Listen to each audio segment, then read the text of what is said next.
今天上了一整天班，感覺骨頭都快散了。回到家，看到沙發上放着一根魚骨頭，轉頭看到垃圾桶又被翻倒了。桌上的餅乾和橘子不翼而飛，餐桌角竟然像被水獺啃過。此時，那個現行犯正耳朵下垂，眼神閃躲，上演一出超熟練的心虛小劇場。大部分人都會說啊，狗狗知道錯了，它在後悔。但今天我想跟你聊的是，狗狗真的懂得後悔嗎？還是這一切只是我們人類的想象呢？最後答案揭曉時，你不只會更懂狗狗，還能學會在它犯錯時該怎麼做喲。汪汪！根據動物行為學家研究，狗狗根本沒有人類那種良心發現的機制，它們當下的反應其實是害怕、壓力、驚嚇以及快看風向的生存本能，這些都是即時反應，不是經過思考的後悔。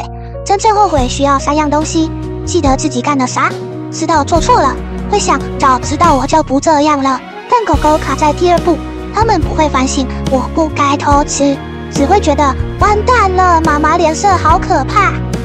汪汪！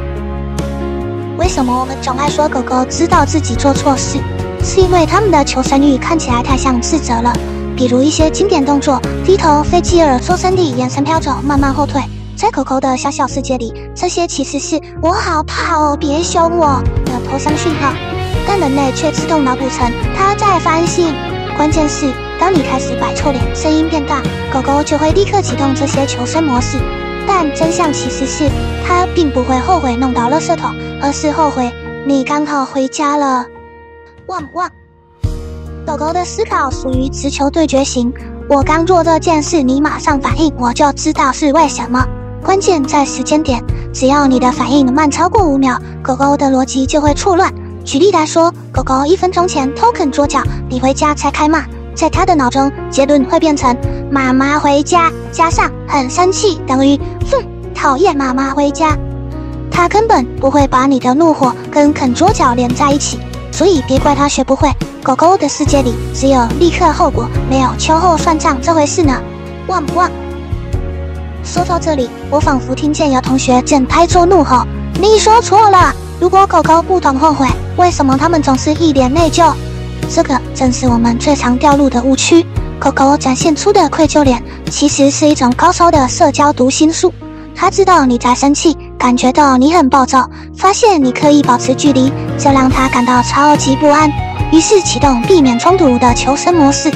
這份情緒如此強烈，讓你不禁相信他真的知道錯了，但真相是他心痛的是媽媽不愛我了，而不是我剛才做錯事。汪汪！根據我自創的阿寶與倩倩調教手冊，想讓狗狗聽懂規則又不傷害感情，掌握這5招：1. 抓現行犯，別翻舊賬，反應超過5秒，狗狗就會連結錯誤對象，事後罵他只會讓他怕你，不知錯在哪。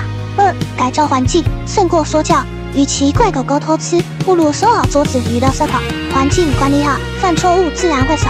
3. 給它出口，別只說不，與其禁止，不如重新導向，給個搖搖玩具，下個指令，教它什麼可以做。4. 別把調皮當成叛逆，狗狗不是故意氣你，只是敗給本能，還有你的雞腿，冷靜，它才能聽懂你的訊號。5. 事情結束就勾銷吧。狗狗會記得關係的緊張，處理完後用溫和語氣互動，告訴他沒事了，媽媽依然愛你。總結來說，狗狗不懂後悔，卻是解讀當下的超級高手。當你學會用環境與引導教它，並在事後溫柔原諒，你會發現它不再緊張猜疑，而是更安心、更信賴，成為你真正期待的家人。好啦，今天先聊到這邊。如果這集有幫到你，要不要考慮訂閱一下呢？下次見嘍，拜拜。